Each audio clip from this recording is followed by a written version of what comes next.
and welcome to a new episode of my identity series. I want to talk about how multiple origins influence the building of the identity of a human being, mainly to support parents who have different cultural origins or ethnical origins and have children, on how to support their children in developing their identity, because it is not as simple as for people who are born in a village where their ancestors lived for hundreds and hundreds of years. If you just want to follow my brain bits and take whatever seems appropriate to you, I'm happy if you do so. Today's topic is geography. So I'm not talking country, that I did already a few episodes ago.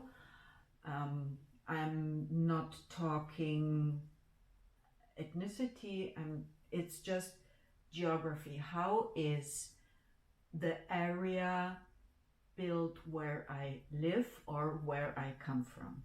And to make it, let's say, clearer, it's the question of, are you a mountain person or an ocean person? In Italy we say ocean people are different, and the same is valid for mountain people, and in between there is this flat earth is the wrong word, right? We're not talking about flat earth. No, we are talking about plains. So let's talk first about the mountain people. If you live in the mountains, you are, on one hand, you feel more secure because around you there are those mountains who give you security, who protect you psychologically, because even elephants came over the Alps. But those mountains give you security. But they make it also difficult to travel. That's why in former times people normally would not leave their valley between the mountains, because it was difficult to get outside the one valley and get into another village. So they were more or less left to themselves for long periods. Meanwhile, if you are living in a plain, you feel maybe more vulnerable because there's nothing protecting you, but you have a wider horizon, which you don't have in the mountains unless you go on the top. But normally people don't live on the top of a mountain, they live in the valley, so they are close by.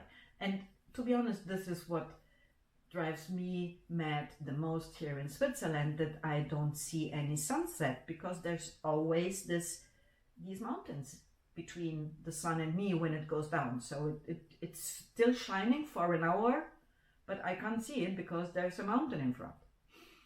But anyhow, in the plain you are more vulnerable, but you have also a wider horizon.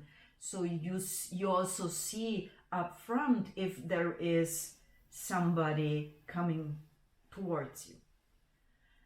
And on the sea, you have this, there is really nothing. If you look towards the ocean, there is really nothing between you and the horizon. So I always call it I can see until the end of the world. That is how far you can see, and this is what people enjoy if they are going to the beach, of course. But in former times it was dangerous to live at the coast, because conquerors would come by the sea. In fact, all those colonies and all those found territories, this happened by those countries who had access to the ocean. So let's start from the Vikings, let's go to the Netherlands, let's go to Portugal, Spain, Italy, Greece, Turkey. Those were the countries that in the last 2,000 years and more, conquered the world and found new continents. So the two ones who found the Americas, thinking that the one thinking it was America, the other one thinking it was India, were Amerigo Vespucci and Cristoforo Colombo, both of them Italians, but working for one for the Portuguese king and the other for the Spanish queen. But you needed ships at that time to cross the oceans and find new continents and new isles and new countries and new populations. So, but the same happened the other way around. So if you live close to the sea, you are more vulnerable because somebody could come with a lot of ships and armada and want to conquer you, which happened also a lot in Spain and in Portugal and in Italy, everywhere. Let's say these are the main traits. And strangely, also the way you move, you feel, you behave within your original surrounding is completely different. And I remember a story when a good friend of mine, she is Austrian and she is from that area, so she grew up between mountains. Hi, Agnes. She went to the UK, and at a certain point in the afternoon she called me and she said, Alessandra, you can't imagine what happened to me. I just went out for a walk and I got lost. And I said, how can you get lost in the plain? And she said, because there isn't any mountain that could give me a direction. So for her, she is orienting herself by the mountains, their how they look like and their shape, and she knows exactly where she is.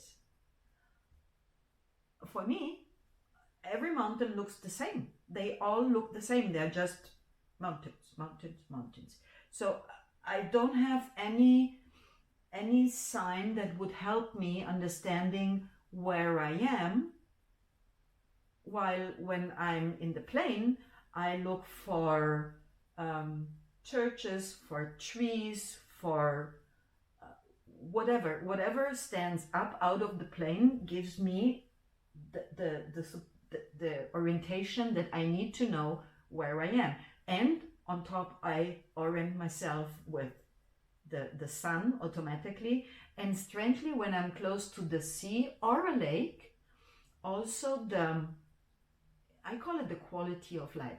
The quality of light gives me an idea without thinking. It's not a conscious thing of where I am in north, south, west, east, I learned a few weeks ago that there are populations that indicate every direction by using those, cardinal points, so northwest, north, south, west, east.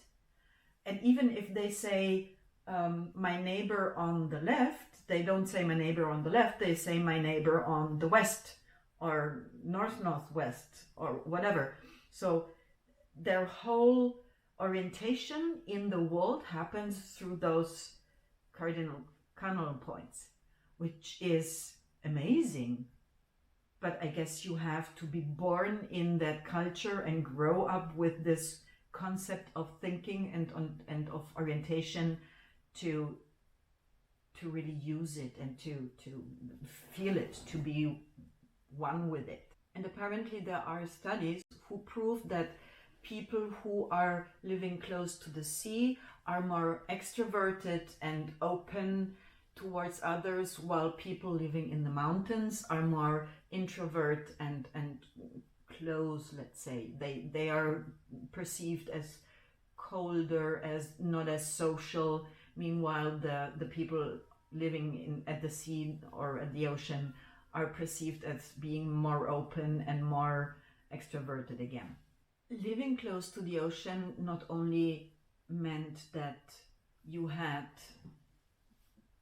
were exposed to the danger of being conquered by a foreign country by ships, also meant that there was, in best case, a harbor where this whole commerce would flourish and new products would come into your area and new people would come into your area, in that case not in bad intentions but with good intentions, just having this whole commerce going on.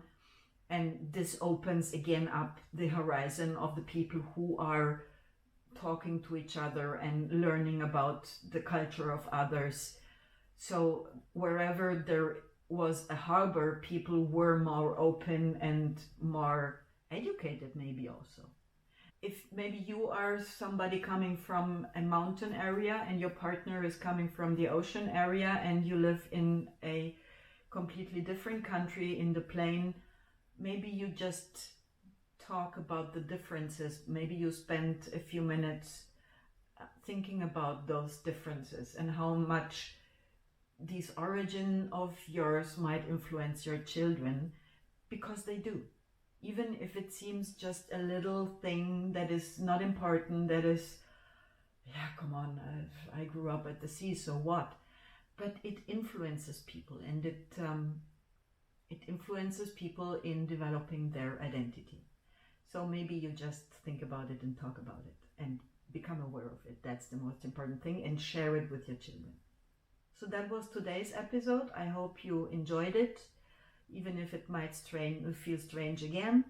And if you liked it, just leave me a like, and maybe you consider subscribing, which would help me a lot.